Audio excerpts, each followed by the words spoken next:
You're listening to the Fitness Matters podcast with Paula B, and this is episode number 20. Hello, my friends. Welcome back to the Fitness Matters podcast, where every week we talk about the fitness matters that matter to you. And I know this one matters to you. This isn't even a guess anymore. At this point, we're on, how many weeks of lockdown, and I think that today's topic, dealing with uncertainty, definitely matters to you. I know it matters to me, and I know that this is something that is so big and so prevalent in our world right now. And if you've ever listened to the Fitness Matters podcast, you know that I love to feel grateful. I do. I love to feel grateful. And so when in doubt, I look for reasons to feel grateful.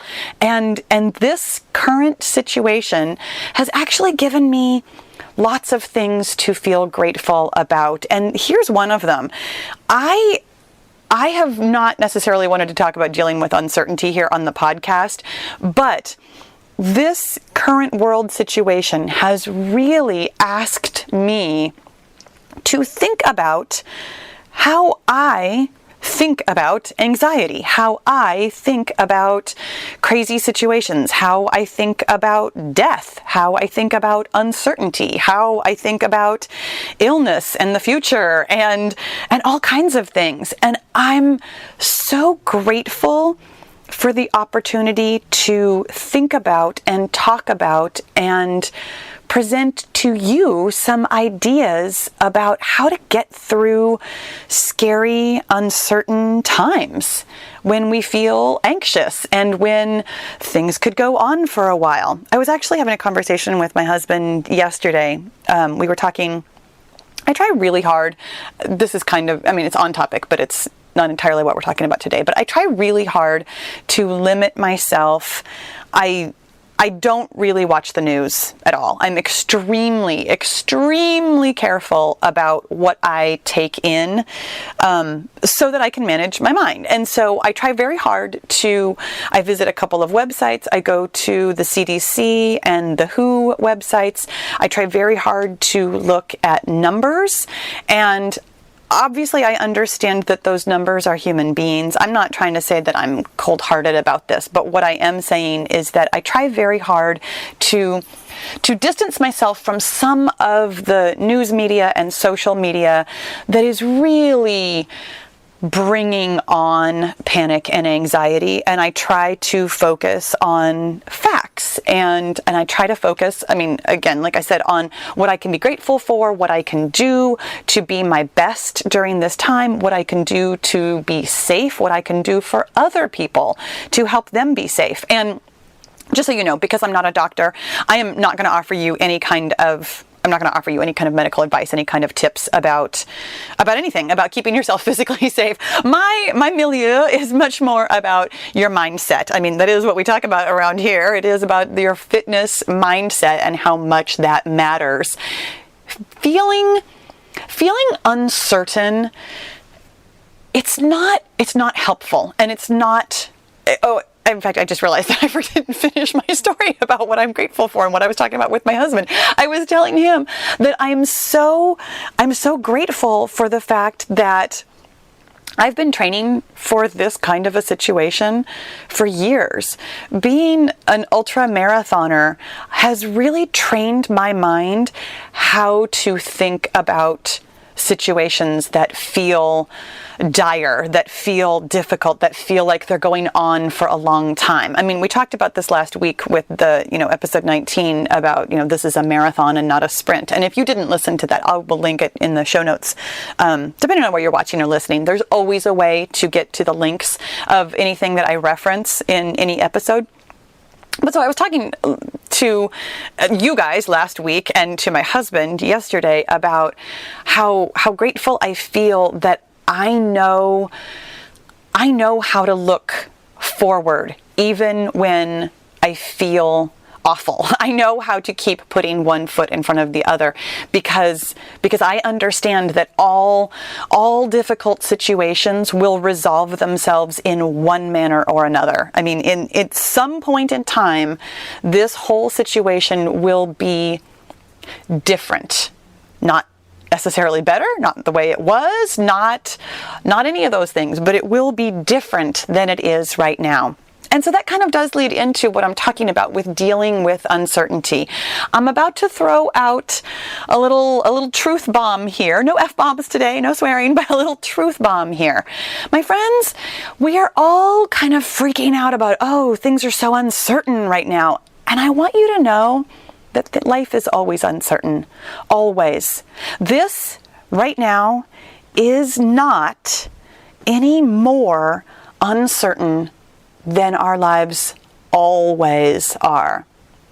And I know you might be like, no, Paula, here's the thing. I know that I always have tacos on Tuesday. And so if today is Tuesday, I know I'm going to have tacos. And the fact is, no, you don't. You think you're going to have tacos. We make plans as though every Tuesday is always going to be the same from now until the end of time. But something could always happen. And it doesn't necessarily have to be a killer virus. I mean, people could drop by and say, hey, let's go out for pizza. And you might go out for pizza on Tuesday instead of eating tacos. Even if you have already cooked the tacos, even if there is a taco on your plate, something could happen. The only time we know something is going to happen is after it's already happened. The only certainty that we have in the world is what is currently, right this second, right in front of us, or something that has already occurred. So when we're talking about how uncertain the future is and how bad it could be and how terrible things could go and what numbers and what happens with the financial world and jobs and money and this and that and everything, those are all thoughts. And I know that we have talked about this before when we have talked about facts versus opinions. And this specific situation feels so much more difficult to be able to parse out the difference between facts and opinions. And I know that we do have some facts. There are things that have already happened. But as for what is going to happen in the future, we don't know. The future is always, and only a thought in our minds. No matter how real it feels, no matter how vivid it feels, no matter how clearly we think this is the trajectory of what is going to happen. There is a taco on my plate. It's in my hand. I'm about to put it in my mouth. But when that doorbell rings, something else could still happen.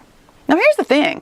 This thought that we have about, I know what's going to happen, that is actually the beauty of our glorious brains. You guys, our brains are amazing. And I realize when I talk about our brains that sometimes I sound like I know something about our brains. And I have to tell you, I don't. I read a book really recently.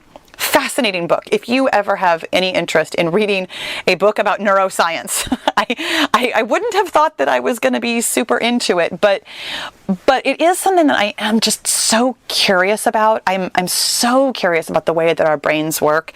And so I read this book and it was called The Psychopath Within.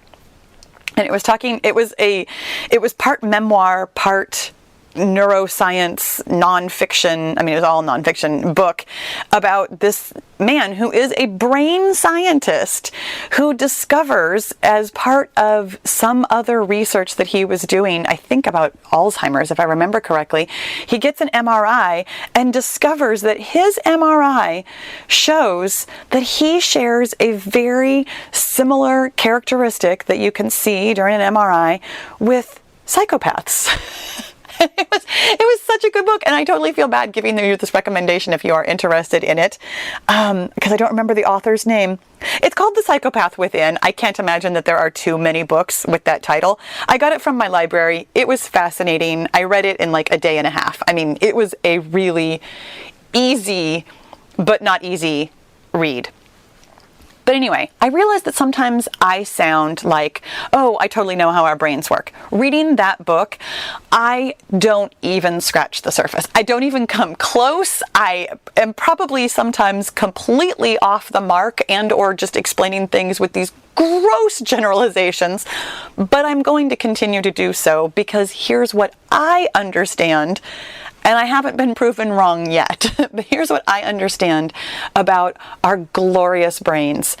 The prefrontal cortex evolved to look for problems, solve them, and keep us safe. So this whole situation is exactly what your brain is supposed to be doing. There is a problem. I mean, your brain doesn't have to look very far to find a problem right now, especially if you are anywhere on TV or the internet. I mean, there is very clearly a problem. Your brain wants to solve it, and your brain wants to keep you safe.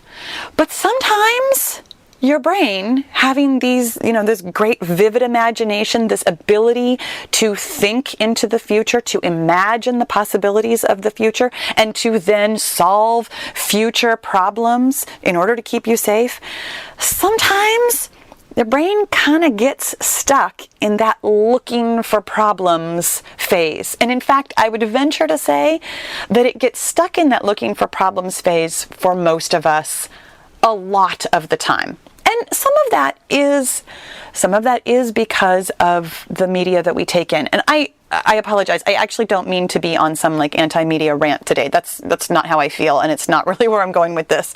It is a clear part of our issue right now is that there is so much conversation everywhere about anxiety and uncertainty, those words and those phrases that bring up feelings for us. And so it's very easy for your brain, for all of our brains, to get stuck in the here's a problem and here's what could happen, here's a problem and here's what could happen, and kind of continue into like a worst case scenario. The fact is, our brains are designed to do that. I mean, this is great news. If your brain looked at this situation and was like, well, there's no problem here, and then you went on about your business and nobody understood because, our brains hadn't been evolved to think about and solve problems. If we all just went about our business, coughing and sneezing on each other and nobody washing their hands, we would probably at some point cease to exist as human beings.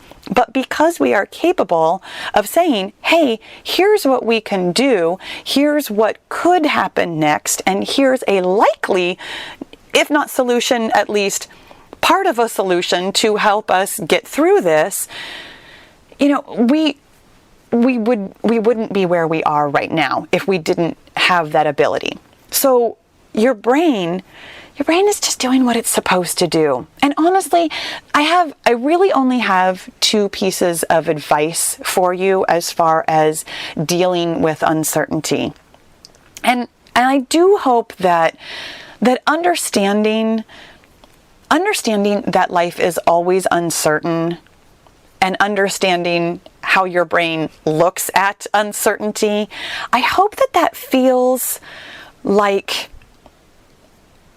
hope, as opposed to, that phrase, life is always uncertain, that might actually lead you down, the worst case scenario path. And that's not where I'm trying to go with this today. Understanding that we always face uncertainty, and we always get up in the morning and move through it. I hope that feels very helpful to you. You've been moving through uncertainty your entire life.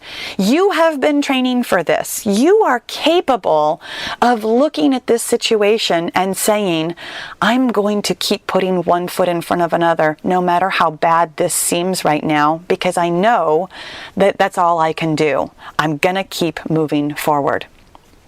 So step number one in my 2 steps to dealing with uncertainty is to honestly remind yourself that of course you should be freaking out. This is what your brain is supposed to do. This is actually your brain doing its job beautifully.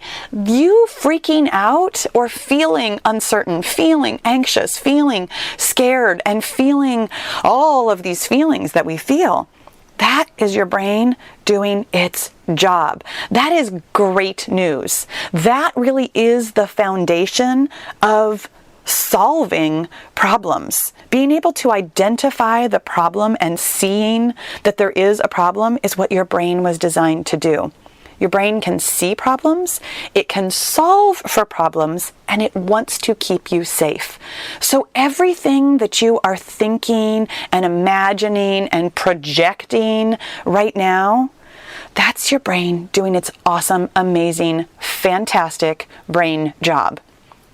You do, however, have to stop and kind of realize that, because sometimes we do get so caught up in the freaking out and the feeling of the feelings and the imagining of the tragedies and the hurtling down the worst case scenario path that we forget that it's just our brains.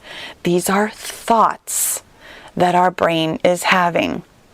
And I realize that some of the thoughts, I know I can hear you arguing with me. I can hear you arguing with me because I have the same argument with myself. I'm having these thoughts based on facts. So it's not just an opinion, but it is. When you are projecting into the future, if you are thinking about the future, you are having a thought. You are not having a fact. And so taking that just half a breath, that half a step back, that half a second to simply remind yourself that these are thoughts and that this is your brain doing its job beautifully can really truly be the first step to feeling just a million times more calm. As soon as you hear your brain thinking, you take some of the sting out of the thoughts. You take some of the emotional charge out of the thoughts that you are having, because you're simply observing the thoughts that you're having. You're not in them anymore. So taking that moment to observe can go a really, really long way toward dealing with uncertainty. And then once you're capable of realizing, okay, these are thoughts that I'm having, this is my brain doing its job, you can do step 2, which is to practice using your fabulous, glorious imagination on other scenarios. Now, I understand that if you are anything like me, it's really, really, really, really easy to picture the worst case. It's really easy to go down the negative thought path. And I'm not telling you, oh, only think, sunshine and rainbows. That's totally not where I'm going with that. But what I am going to say is that when you can take that step back, you can be a little bit more analytical and a little bit more directed with your thoughts. There's a couple of questions that I ask myself, and we have talked about this before. In fact, I will reference this and I will put a link in the show notes about the conversation that we had about the 3 best questions to ask yourself when you're struggling. And it's a variation on that theme, but during that episode, we talked about how asking yourself a question is one of the best things that you can do for your brain, because again, your brain evolved to look for solutions. Your brain evolved to help you solve problems. So when you ask your brain really specific, directed questions, you can receive back better answers, or answers that don't make you feel anxious and overwhelmed and uncertain. So one of the things that I ask myself is, what else could happen? When I'm thinking to myself things like, this is so blunt, but I feel like it's probably what you're thinking too. Honestly, one of the things that always comes up for me is, everybody could die. I mean, it's just that thing. And then I go through all the people that I love and they could die, and I start picturing it, and that's my imagination. I go immediately for that. And I kind of suspect that most of us do, which is why I bring it up. And if you haven't thought that, I apologize, because I don't mean to put that in your mind. But here's my question. What else could happen? And when you ask yourself that, it opens you up to the possibility of imagining something else. Now, yes, you might be tempted to think of even more people that could die, or more people that could be affected, or more bad things that could happen. But at some point, your brain will kind of run out of ideas. I mean, there really is a saturation of bad things that could happen. And at some point, there will be something either kind of positive, or actually positive, or utterly ridiculous, or whatever. So when you keep asking yourself that question, what else could happen? Eventually you come up with things like, well, unicorns could go running through the street, and fish could, fly through the air. You'll come up with something crazy or ridiculous or whatever, and it'll help you realize that all of your projections could be ridiculous, could be outside the realm, could be not super likely. Again, we're taking that half a step back and reminding yourself that your brain can think all kinds of imaginative things. They all feel real and vivid. If you give yourself enough time to think about unicorns running through the street and fish flying through the air, you can see that. You can totally picture it. I feel like you are brushing the unicorn's mane in your mind because it is so realistic to you. This is the power of your brain. Ask yourself what else could happen. You might even ask it slightly more directly than that to get slightly more positive. Is there something good that could happen? Is there something different that could happen? Sometimes we don't want to go straight for good. And it's why I'm not trying to shove positive thinking down your throat. It's not super helpful. If you're just white knuckling these positive thoughts, like I'm gonna think something good no matter what, it's not super helpful to you.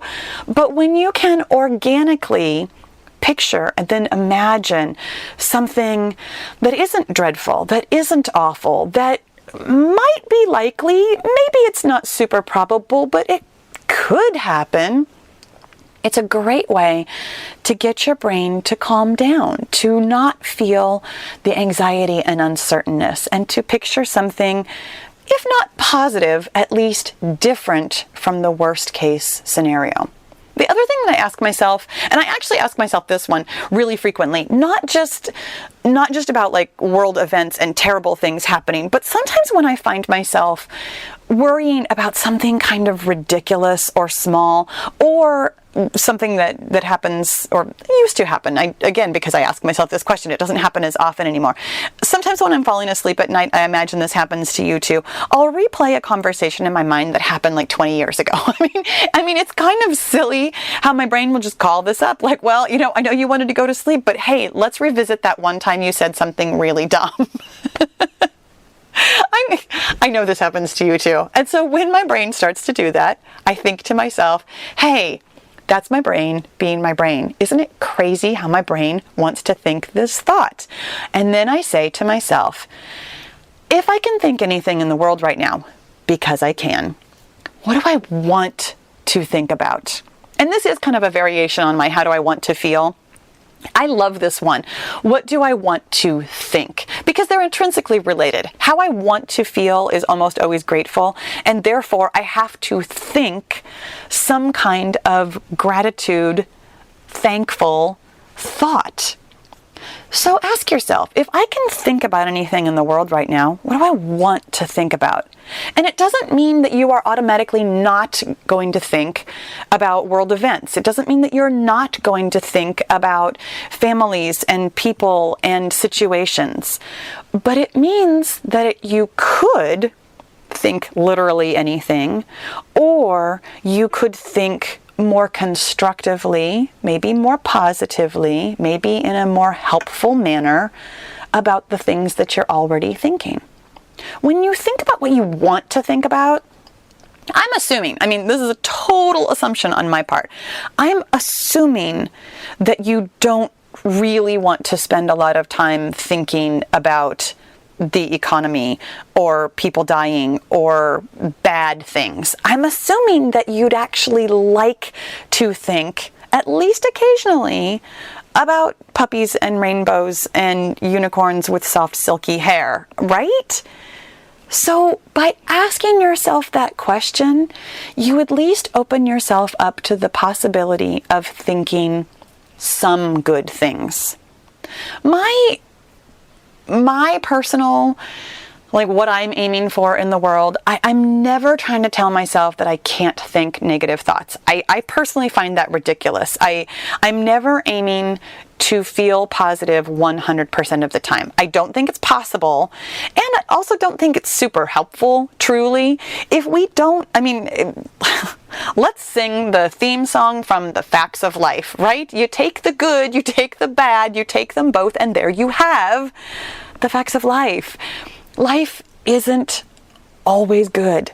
It's just not. You know this from a very, very real sense. Bad things have happened to you. Good things have also happened to you. We're supposed to experience both of them.